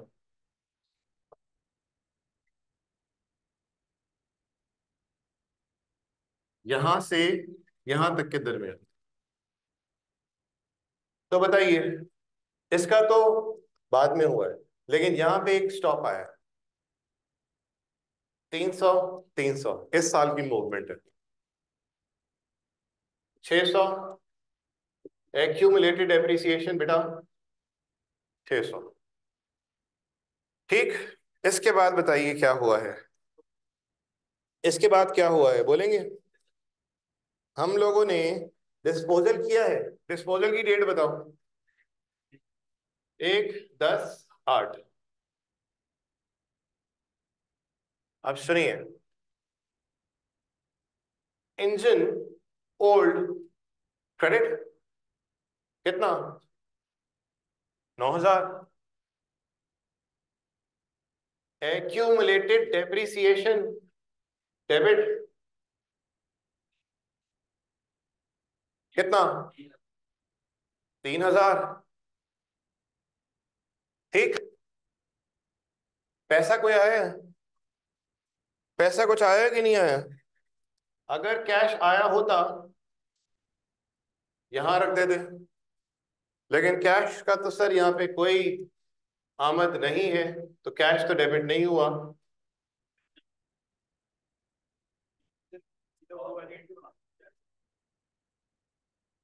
कितना लॉस, कितना आ जाएगा? 6,000। यहाँ पे ये नहीं बोल रहा, आप जैसे बात करें ना, मैंने चले इंजन, खाली इंजन लिख दिया, आपके माइंड में हुआ सर ओल्ड इंजन फिर न्यू इंजन। ठीक। वो दिमाग, एक्सचेंज की तो यहाँ पे बात हुई नहीं है, एक्सचेंज का तो सिनेरियो यहाँ पे है ही नहीं। तो ओल्ड इंजन क्रेडिट हुआ, उसका अलाउंस खत्म हुआ, पैसा ना आया ना पैसा गया, तो इसका मतलब स्ट्रेट अवे हमें वो क्या हो गया, बोले वहां पे क्या दिखता है? लॉस। बोले एक काम और भी हुआ है, एक काम और भी हुआ है, पुराना इंजन तो गया है, नया एक नया इंजन आया है, तो ये एक्सचेंज में नहीं, एडिशन हमारा हुआ है। बोलिए, इंजन डेबिट 10,800, 10,800। हाँ जी, एक चीज ऐसी है जो हमने पढ़ी है लेकिन यहाँ पे नहीं आई हुई, वो क्या है? रिपेयर कितने का है? जी बेटा, किस तारीख को रिपेयर हुआ है? Accident, the other engine was also damaged but was remade at a cost, repaired at a cost of 3 million। अच्छा, ये हमें मालूम नहीं है कि किस डेट पे ये इनकर हुआ, हम यहाँ पे यही लिख दें जी? अच्छा, 1 अक्टूबर, ठीक है जी, क्या लिख देंगे यहाँ पे? रिपेयर एक्सपेंस डेबिट कितना बेटा? 3 मिलियन। और इसके बाद लास्ट वन क्या होगा? 31/3/09। बोले, डेप्रीसिएशन एक्सपेंस डेबिट और एक्यूमुलेटेड डेप्रीसिएशन क्रेडिट। बोले कितना? डिस्पोज एसेट का तो नहीं है, रिमेनिंग का कितना है? 400, और एडिशन का कितना है? 400, रिमेनिंग का 300, एडिशन का ये कितना हो गया? 700। ठीक है जी, ये काम कॉपी कर लें, अगले सवाल पे जरा जल्दी से भाग दौड़ के आ जाएं।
चले जी अगले सवाल पे आ जाइए।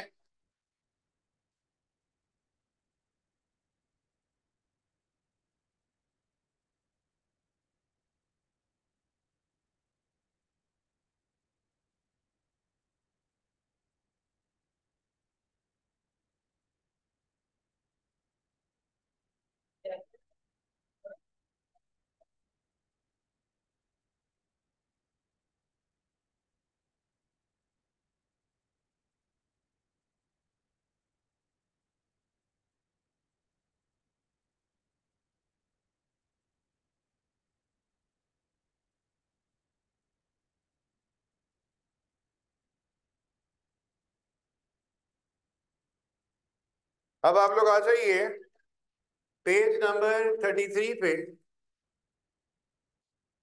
एक एग्जाम्पल है स्पटनिक के नाम से।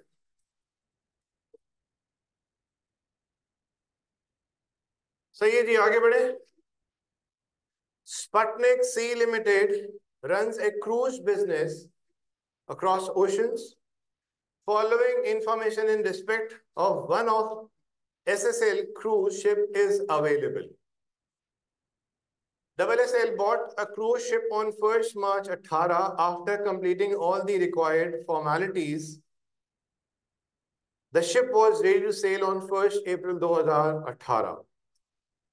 यानी कि अवेलेबल फॉर यूज है 1 अप्रैल 2018। रिक्वायरमेंट पे फौरन मेरी नजर पड़ी तो मैंने देखना चाहा कि ईयर एंड क्या है। ईयर एंड है 31 दिसंबर 2020। स्टार्ट कब से होगा डिप्रिसिएशन इसका? 1 अप्रैल 2018। अच्छा जी, और शिप को हम अपने पास रिकग्नाइज किस डेट पे करेंगे? 1 मार्च 2018। अलबत्ता डेप्रिसिएशन कब से स्टार्ट होगा? जब से वो अवेलेबल फॉर यूज है। Details regarding component of the ship are is under. इसका मतलब शिप के भी कुछ मेजर कंपोनेंट्स होंगे। हर कंपोनेंट की अपनी लाइफ होगी, तो हर कंपोनेंट जब अलग लाइफ होगी, डेप्रिसिएशन अलग, स्क्रैप वैल्यू अलग, तो डेप्रिसिएशन भी सबका अलग आएगा मेजर कंपोनेंट्स का। इंजन है, कॉस्ट 840, 50,000 घंटे, रेजिडुअल वैल्यू है 40। पिछला सवाल जो किया उसमें स्क्रैप वैल्यू नहीं थी, इस सवाल में स्क्रैप वैल्यू आ गई है। बॉडी जो है वो 535 है, 25 साल, और स्क्रैप वैल्यू 35। और ड्राई डॉकिंग यानी कि वो एरिया जहाँ पे शिप्स की मुरम्मत की जाती है उसको हम लोग ड्राई डॉकिंग बोलते हैं। यानी कि ये वो एरिया है जहाँ पे पूरे शिप की ओवरहॉलिंग की जाती है।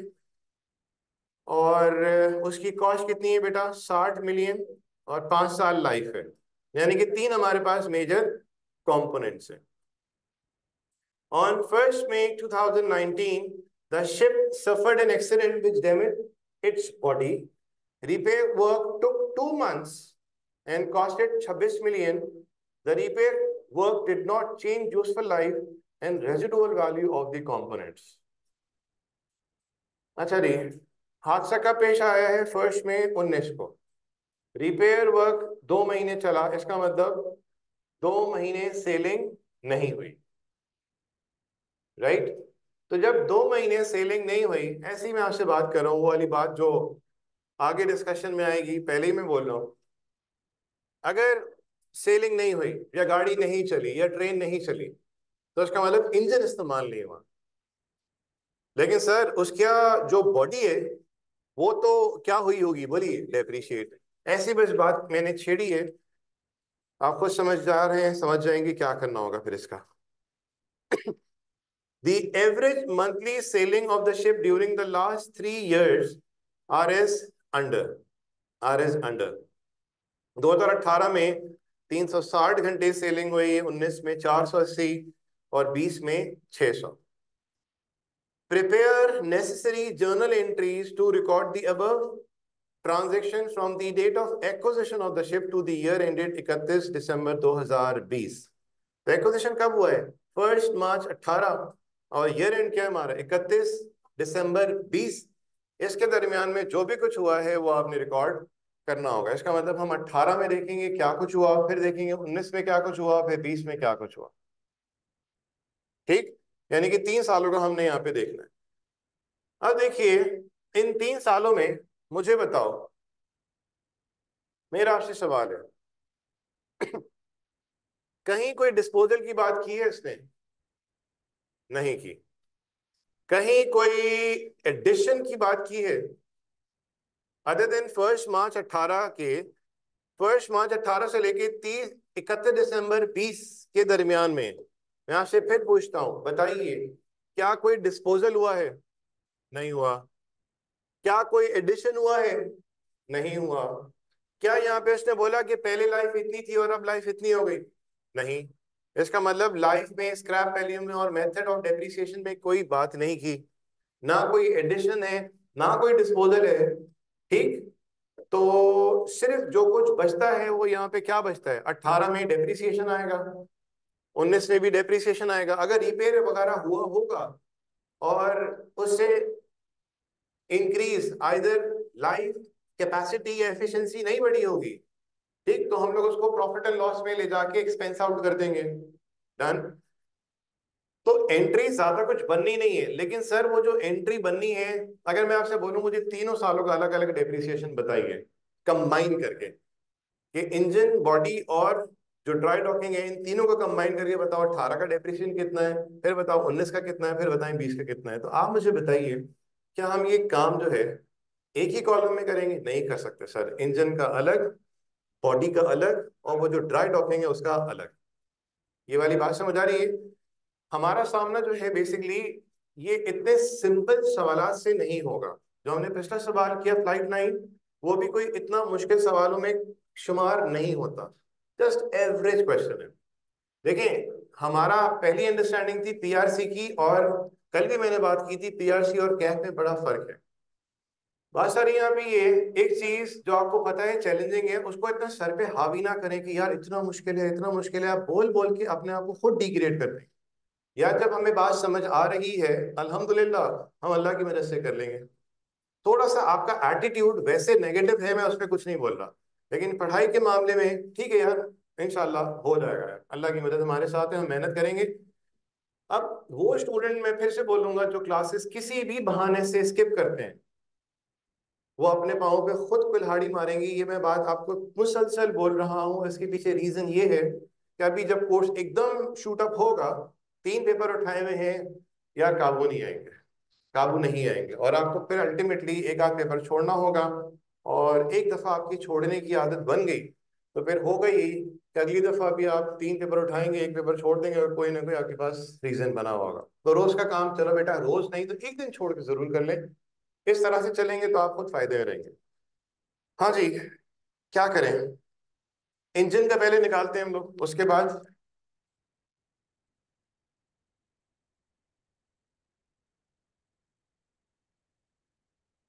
ठीक है जी, क्या करें?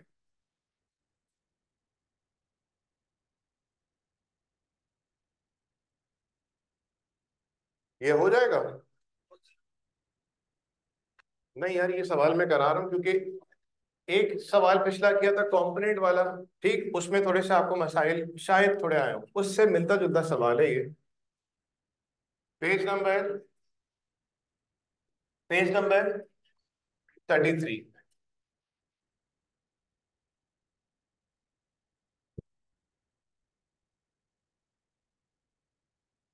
हम पहले बात कर लेते हैं इंजन की,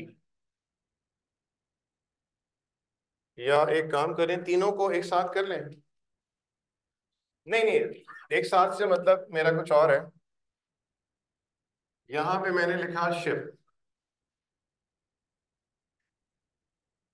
ठीक है जी, एक मिनट।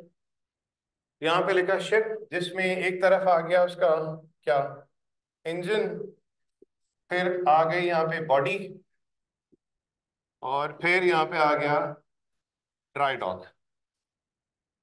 हम यूं भी काम चला सकते हैं। अगर हम यूं काम चलाएंगे तो इससे होगा ये कि जो भी 18 का डेप्रिसिएशन होगा, वो हमें सामने सामने दिख रहा होगा, तीनों का सम अप कर लेंगे। जैसे इंजन में हमने काम किया था ना, इंजन में हमने डिस्पोजल का, रिमेनिंग का, एडिशन का सम अप किया, और एक एंट्री बन गई। तो ये काम इस तरह से भी किया जा सकता है। और अलग अंदाज से भी आप कर सकते हैं, आपकी चॉइस है। बोलिए क्या करें, इंजन का अलग कर दें, बॉडी का अलग कर दें? आप लोग मुझे अपनी तरतीब बताइए क्या करें। कॉपी तो देखो अभी नहीं करना ना, अभी हम सिर्फ बात कर रहे हैं। पहले इंजन का कर लें या इसी तरह से कर लें? चलें ठीक है। इंजन ठीक है जी।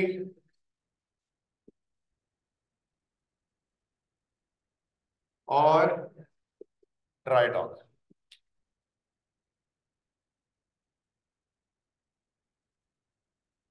बोलो बेटा, कॉस्ट कितनी है जी? कॉस्ट है, अच्छा एक दफा मैं पहले फ्रेम सेट कर लूं तो फिर आप कॉपी कीजिएगा बेटा। इसमें मैं फ्रेम सेट कर लूं उसके बाद कॉपी करिएगा। अब देखिए मैं थोड़ा सा डिस्टेंस ज्यादा यहाँ पे दे रहा हूँ। कितना बोला आपने? सारी वर्किंग रुपीज किस में है? Rupees in million. ठीक है जी। इसकी कॉस्ट बताना। 535। इसकी कॉस्ट बताइए। 60। ठीक है बेटा। अच्छा, हमने 18, 19, 20 का डेप्रिसिएशन और बुक वैल्यूज हमने मालूम करनी है। बताइए ये कब की बात है? अवेलेबल फॉर यूज कब से है? 1 अप्रैल 18। मुझे बेटा डेप्रिसिएशन निकाल के बताइए सिर्फ इंजन का। मैं सबको ये टास्क दे रहा हूं, मुझे सिर्फ इंजन का चाहिए। सबको ये टास्क दे रहा हूं, मुझे सिर्फ ये बता दें आप। सिर्फ ये बताइए, that's it. No no no, सिर्फ 18 का चाहिए डेप्रिसिएशन। 2018 का, सिर्फ 18 का। क्योंकि हमने जर्नल्स 18, 19, 20 की बनानी है। अगर खाली 20 की बनानी होती तो फिर हम लोग साल के शुरू में एक्यूमुलेटेड डेप्रिसिएशन मालूम करते और फिर आगे बढ़ते। जी आपने बताया 51.84, बाकी लोग बताएं।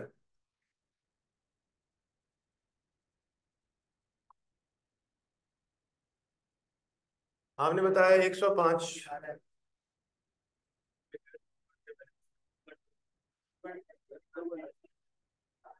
कितना? 5.76। अच्छा, 5.76। और आपने क्या बताया था? 6.08। और हाँ जी,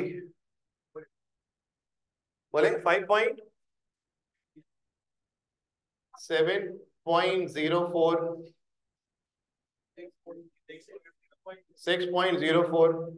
एक बात मैं यहाँ पे आपको अभी रोकता हूँ, टोकता हूँ। मैंने आपसे सिर्फ एक सवाल किया है, बड़ा मासूम सा। और वो सवाल क्या है, उस सवाल को सुने। और यहाँ पे देखिए हमारे पास मल्टीपल जवाब आ रहे हैं। मेरा सवाल सिर्फ क्या है बेटा, मुझे डेप्रिसिएशन 18 का बता दो। ठीक, सिर्फ मुझे एक साल का डेप्रिसिएशन चाहिए 2018 का, ज्यादा तो मैंने बात ही नहीं पूछी है। हम लोग अभी बेसिकली उस एरिया पे काम कर रहे हैं जिसपे जब हम लोग समझ लेंगे आगे जाके हमें दिक्कत नहीं होगी। अभी हम बिल्कुल बेसिक डेप्रिसिएशन की वर्किंग कर रहे हैं। और अभी तो मैंने आपको 4 जवाब पे रोक दिया। और भी कोई है तो बताइए। और आपने जो बताया था वो भी मुझे बताना। 50.84। अच्छा, ये लोग जो हैं तकरीबन आसपास घूम रहे हैं। अभी तो बहुत सारे और भी लोग थे जो कि यहीं पे आसपास थे। मतलब हमारी दुकान में माशाल्लाह बहुत सारी वैरायटी है। और इस जवाब ने बिल्कुल ही क्रॉस कर दिया सबको। हम्म। यार इसका मतलब तो यही बनता है ना, पर मंथ।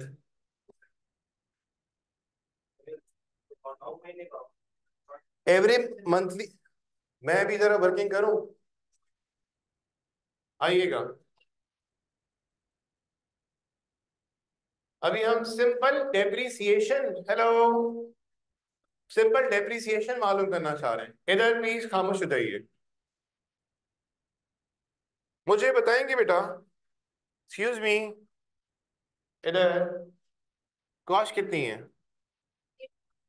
-40। डेप्रिशिएबल अमाउंट बन गया?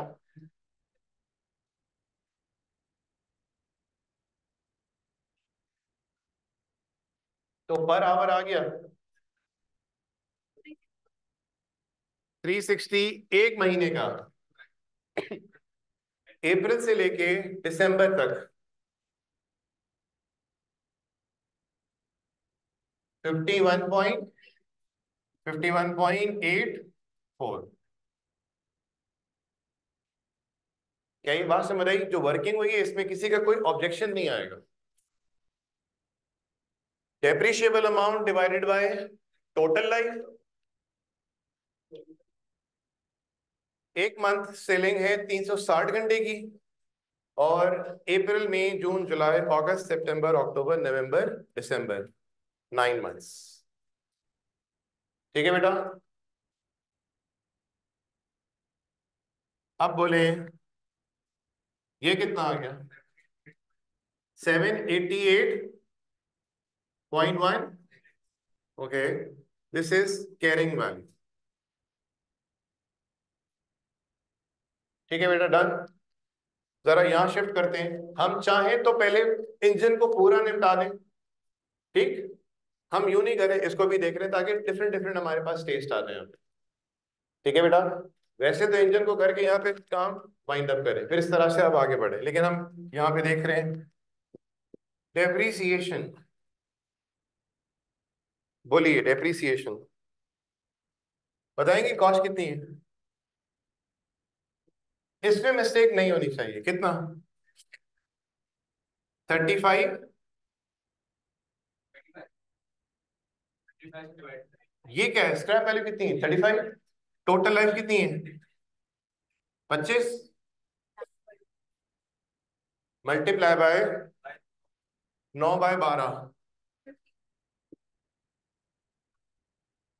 15। ठीक है जी, ये आ गई आपके पास कैरिंग वैल्यू।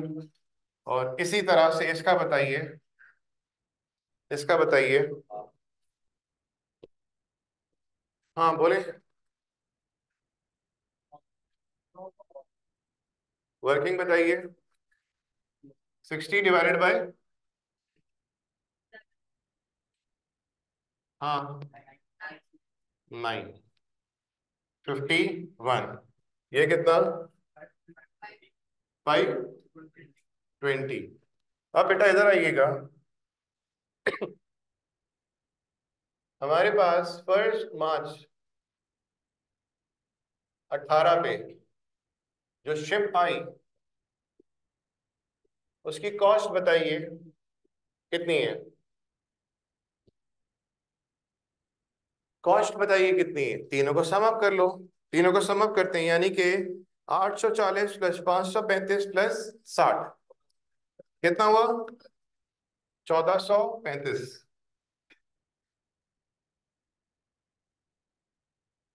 ठीक है जी, फिर बताइए साल के एंड पे 31/12/18 पे depreciation debit, accumulated depreciation credit.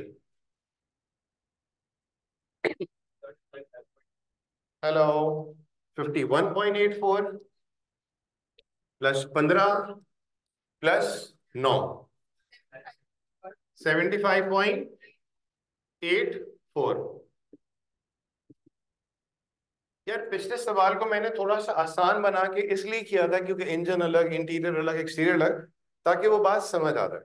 यहाँ पे हम काम कर रहे हैं और वहां पे इंजन का अलग डेप्रिसिएशन, इंटीरियर का अलग और एक्सटीरियर का अलग। चलो खैर है, नंबर्स कटेंगे नहीं।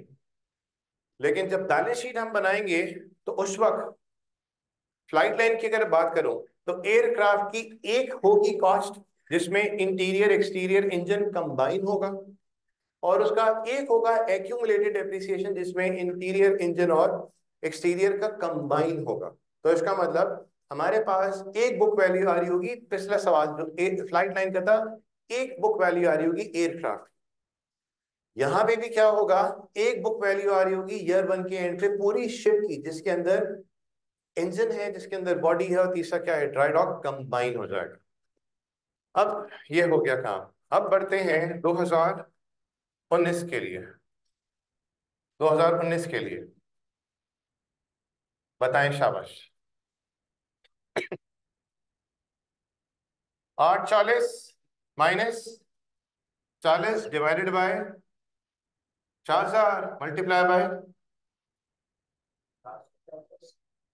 480 मल्टीप्लाई बाय, हाँ जी, मल्टीप्लाई बाय क्या होगा, 2 महीने इंजन इस्तेमाल नहीं हुआ क्योंकि रिपेयर वर्क चल रहा था, मल्टीप्लाई बाय 10, 70, 76.8। अब बताइए यहां पे, भाई इंजन इस्तेमाल नहीं हुआ ना, ठीक, लेकिन जो बॉडी थी वो तो डेप्रिशिएट हो रही होगी, भले आप इस्तेमाल करें या ना करें। और वो पूरा प्लेटफॉर्म जहां पे शिप की ओवरहॉलिंग वगैरह हो रही होती है, उसको भी इन्होंने एक कॉस्ट असाइन की हुई है 60, तो वो भी डेप्रिशिएट हो रहा हो, सिवाय किसके, इंजन के, क्योंकि 2 महीने काम नहीं हुआ, इंजन इस्तेमाल नहीं हुआ। बोलो बेटा।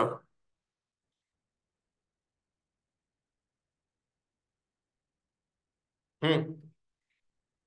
क्या प्रोरेट करेंगे, नहीं करेंगे, नहीं करेंगे, बोले कितना, 20। इसका बताइए थोड़ा सा जल्दी please. 60 divided by 5, 12। Carrying values बता दो बेटा।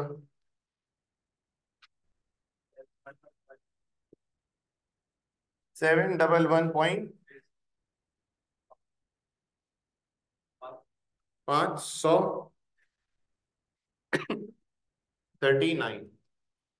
आ जाए यहाँ पे, 31/12/19 पे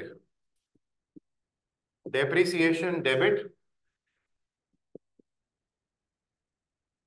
एक्यूमुलेटेड डेप्रिसिएशन क्रेडिट, किसकी,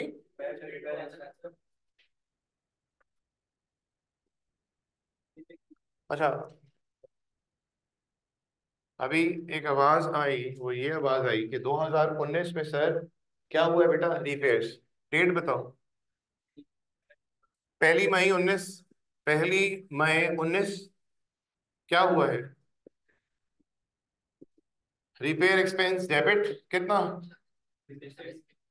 26, 26, और फिर 31/12/19 depreciation debit, accumulated depreciation credit 108.8। सही जी।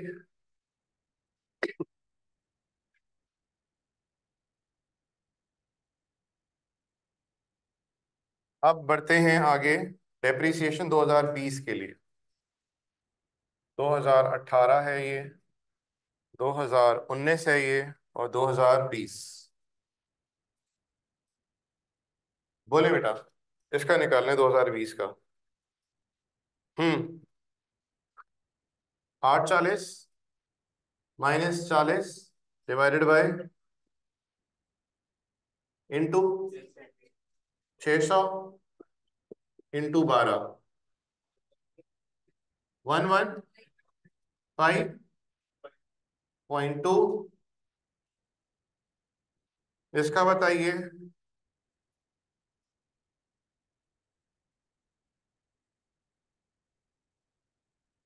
20, और यहां बताएं 12।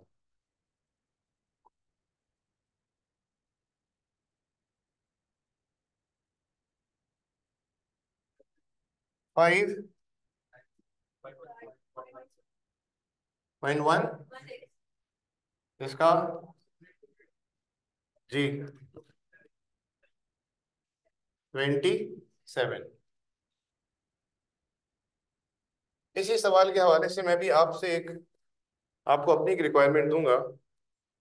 बताओ बेटा, 31 12 20 depreciation debit 140.2, accumulated depreciation credit 147.2।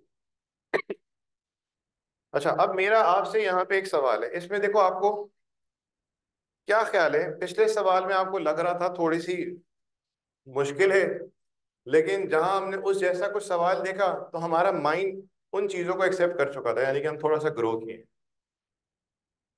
और आपको ये सवाल मुश्किल नहीं दिख रहा होगा, लेकिन वो जो पिछला सवाल था वो उसमें थोड़े से आपको टफ था, तो मैंने आपको पहले ही बोल दिया था वो कोई भारी भरकम सवाल नहीं है। और इस सवाल को करने के बाद आपकी खुद भी राय थोड़ी सी चेंज हुई, हाँ यार जब ये हो रहा है तो वो भी हो जाएगा। अब देखिए, मेरी जो आपसे एक रिक्वायरमेंट है, सुनिएगा। हमारे पास डेप्रिसिएशन निकालने के लिए एक तो बिल्कुल सीधा साधा तरीकेकार होता है कि depreciable amount divided by total life और मल्टीप्लाई बाय आपने 600 और इस तरह से 12 कर दिया, यानी कि एक मंथ में 600 घंटे सेलिंग हुई और साल में कितने महीने होते हैं, 12 ना। तो 600 और 12 वाली बात में कोई मसला नहीं। मेरा आपसे सवाल यहाँ पे ये है कि अगर मैं रिमेनिंग लाइफ के थ्रू 2020 का डेप्रिसिएशन निकालना चाहता हूँ इंजन को लेके, तो वर्किंग क्या होगी? मेरा सवाल समझे आप? 115.2 आ गया, 115.2 आ गया। बोले किसी को इसमें कोई दिक्कत है? सर इसमें तो कोई मसला नहीं है। मैं अगर आपसे ये गुजारिश करूं कि मुझे 115.2 रिमेनिंग लाइफ की मदद से जरा पता करके बताओ। ये तो आपने टोटल लाइफ की मदद से पता कर ली ना, मैंने बोला मुझे रिमेनिंग लाइफ की मदद से पता करके बताओ। तो आपको जवाब निकालना आना चाहिए, जैसे आपने भी थोड़ी देर पहले मुझसे पूछा था ना कि वो रिमेनिंग लाइफ और वो, तो उसी चीज को सोचते हुए मैंने यहाँ पे बात कर ली। आप सवाल समझ गए मेरा बेटा, बड़ा वाजे। 115.2 आ रहा है ये कैसे आया? डिनोमिनेटर में आपने रिमेनिंग लाइफ रखी है या टोटल रखी है? टोटल। मेरी आपसे एक गुजारिश है, मुझे रिमेनिंग लाइफ की मदद से 115.2 जरा पता करके बताएं वो क्या वर्किंग होगी कि 115.2 आ जाए, सिर्फ मैं ये पूछ रहा हूँ। वर्किंग क्या होगी? उस वर्किंग को मैं यहाँ बोर्ड पे भी करता हूँ। ये तो काम यहाँ पे एंड हो गया। मुझे जरा बताइए वो क्या वर्किंग होगी? हाँ,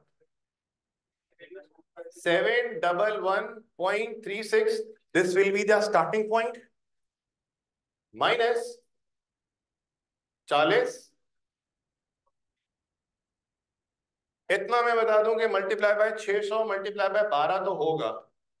यहां पे आएगा remaining life, 50,000 is the total life. कितने साल यूज हो चुका है? हाँ 8040 सही जवाब है। मुझे जरा ब्रेकअप बताइए, पहले साल 2018 में कितने घंटे इंजन इस्तेमाल हुआ? 18 में 360 multiply by 9 minus 480 multiply by 10। हमने कोई जबरदस्त काम नहीं कर रहे, सिर्फ बस एकदम ख्याल आया कि हम टोटल लाइफ की मदद से डेप्रिसिएशन निकाल रहे हैं। टोटल लाइफ की मदद से हमने डेप्रिसिएशन निकाला, अगर हम लोग रिमेनिंग लाइफ की मदद से निकालना चाहते हैं तो वो किस तरह से आएगा, कैसे आएगा? बेटा ये वाली बात समझ आ गई है? ठीक, ये एक ऑल्टरनेट वर्किंग है यूजिंग रिमेनिंग लाइफ। इसी तरह से चलो अगर आ गया, मुझे जरा ये जो 20 आया ना, ऐसे ही बस पूछ रहा हूं, ये जो 20 आया वो कैसे आया था बेटा? कैसे आया था 20? मैं पहले दिखा देता हूं। 535 माइनस 35 डिवाइडेड बाय 25, ऐसे ही था। इसकी अगर रिमेनिंग लाइफ की मदद से हम निकालना चाहें, रिमेनिंग लाइफ की मदद से निकालना चाहें तो कितना आएगा, बस ये बता दें, इसके बाद क्लास एंड। मुझे 20 रिमेनिंग लाइफ की मदद से बताइए डेप्रिसिएशन कैसे आएगा। ओके बेटा, जस्ट अ मिनट। इन्होंने कहा कि 500, 500 is the carrying value, minus 35 किया। अच्छा, इन्होंने कहा कि 23.25। अब ये 23.25 पता है कैसे आया? 25 साल लाइफ थी टोटल। 2018 में, 2018 में कितने मंथ इस्तेमाल हुआ? 9/12। और 2019 में 12/12, ऐसे ही क्या बेटा? तो आपने मुझे जवाब दिया 23.25। तो ये कौन से साल है? 2018। और ये कौन सा है? 2019। मैं कोई शुगल में ये काम नहीं करवा रहा हूं, तो प्लीज बेटा पहले मैंने ये काम बिल्कुल स्मूथली चलाया। फिर हम सिर्फ एक से दूसरी बात कर रहे हैं कि सर अगर हम लोग रिमेनिंग लाइफ की मदद से निकालना चाहते हैं, वो लोग जो कह रहे हैं नहीं यार ये खैर है, ये समझ आ गया, नहीं, आपको ये भी समझ आना चाहिए, आपको ये भी समझ आना चाहिए, इसको इग्नोर नहीं कर सकते आप। जिस तरह से सर कॉस्ट अकाउंट आ गया ना बनाना, तो बुक वैल्यू बनाने की जरूरत क्या है? कहीं कहीं ऐसी सूरत हाल में आपको फंसाएगा जहां पे हम कॉस्ट अकाउंट नहीं बना सकते, वहां पे बुक वैल्यू अकाउंट बनाना पड़ेगा। इन द सेम वे बहुत सारे ऐसे सवाल आएंगे जहां पे आपको टोटल लाइफ गिवन नहीं होगी, तो वहां पे आपने रिमेनिंग लाइफ की मदद से डेप्रिसिएशन निकालना पड़ेगा। तो ये ऑल्टरनेट वर्किंग जबरदस्त तरीके से दोनों को समझ आनी चाहिए। आज की क्लास यहीं रखते हैं, इंशाल्लाह अगली क्लास में हम लोग स्टार्ट करेंगे रीवैल्यूएशन मॉडल। अल्लाह हाफिज।